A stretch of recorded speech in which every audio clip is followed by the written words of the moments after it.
ఇల్లు మీదేనమ్మా? మీదేనా గుడిసా? ఎవరెవరు ఉంటారు ఇంట్లో? మీ ఆయన చచ్చిపోయినారు. ఎన్నాళ్ళైంది? అదే 6 నెలలు అవుతుంది. ఎన్నాళ్ళైందిరా మీ నాన్నగారు చనిపోయి? 6 నెలలు. 6 months అవుతుందా? ఎలా చనిపోయారు నాన్నగారు? ఎలా చనిపోయారు? అది జ్వరం వచ్చింది ఆయనకు. అయితే చేపల కూర తిన్నాను. అయితే చచ్చిపోయింది. అయ్యో, పట్టించుకోనికి డబ్బులు కావాలి కదా, హాస్పిటల్కి పోతే ఎక్కువ అయింది. ఏడ పట్టలే. ఏ హాస్పిటల్కి తీసుకెళ్లారు? మంచి హాస్పిటల్కి తీసుకెళ్లారా? మహబూబ్ నగర్ కానీ మహబూబ్ నగర్ వెళ్ళారా? ఇంకా మీకు అత్త మామయ్య ఎవరు లేరమ్మా? ఎవరులే, మా పెళ్లి కాకముందు చచ్చిపోయినారు. మరి నువ్వు ఎట్లా పోషిస్తున్నావు పిల్లల్ని? కూలికే ఇంకా రోజు నాటనికి పోతా. ఎంత ఇస్తారు రోజు కూలి? 250. 250 ఇస్తారా? అది ఇంకా ఇప్పుడు సీజన్ కాబట్టి ఉంది. ఇంకా ఎక్కువ ఉంటాయా కూలి? ఉన్నప్పుడు వాళ్ళే, లేనప్పుడు ఉంటుంది. మరి మీ భర్త గారు చనిపోయారు కదా, ఏమైనా పెన్షన్ అది వస్తుందా?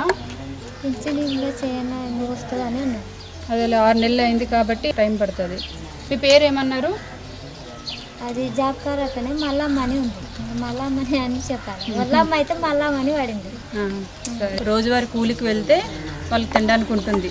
ఇప్పుడు సీజన్ వరి నాట్లు అవన్నీ వేస్తారు కాబట్టి ఇప్పుడు సీజన్ కాబట్టి ఇవిడ ఒక చేతులు కూడా మొత్తం ఇవన్నీ ఏవో అయిపోయాయి. ప్రజెంట్ ఈ 2-3 రోజులు కూలి కూడా కట్ అయిపోతుంది. పనికి వెళ్తేనే కదా డబ్బులు వచ్చేది. ఇంటికాడ ఉంటే అన్నం ఎట్లా వస్తుంది? అదనమాట. సో పని చేసుకుంటేనే బ్రతుకు జీవం ముందుకు వెళ్ళే పరిస్థితి కాబట్టి మనం ఈ మల్లమ్మ ఫ్యామిలీని ఎంచుకోవడం జరిగింది. సో ఇలాంటి వాళ్ళకి మనం హెల్ప్ చేసినా తప్పలేదు. ఇవ్వమ్మా ఫోన్లే, పిల్లలకి చక్కగా వంట చేసి పెట్టండి, సరేనా? తీసుకురండి రేషన్. తిని తీసుకుంటావా? బియ్యం వండుకుంటారా?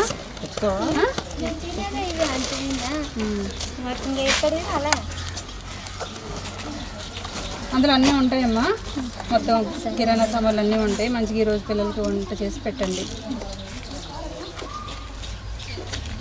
ఏమో 2000 ఇస్తున్నాను, మంచిగా పిల్లలకి వంట చేసి పెట్టి నువ్వు 2 రోజులు పనికి వెళ్ళటం మానేసి ఆ చేతులకి గాయాలు అయ్యాయి కదా, మందులు ఏవో కొనుక్కొని వాడండి. చేతిని ముందు గాయాలు తగ్గించేటట్టు ముందు ఇంజక్షన్లో ట్యాబ్లెట్లు వాడండి. ఏమమ్మా వాడతావా లేదా? వాడండి. మీరు బాగుంటేనే మీ పిల్లలు ఇంక చూసుకునేది ఎవరు లేరు కదా. సో మీరు బాగుండాలంటే ఫస్ట్ 2 రోజులు ఇంట్లో ఉండి మందు వాడండి, సరేనా? చిన్న బాయ్రా, హ్యాపీయేనా మీరు? ఎందుకు? మేము అన్నీ ఇచ్చినందుకు హ్యాపీ అంట. బాయ్.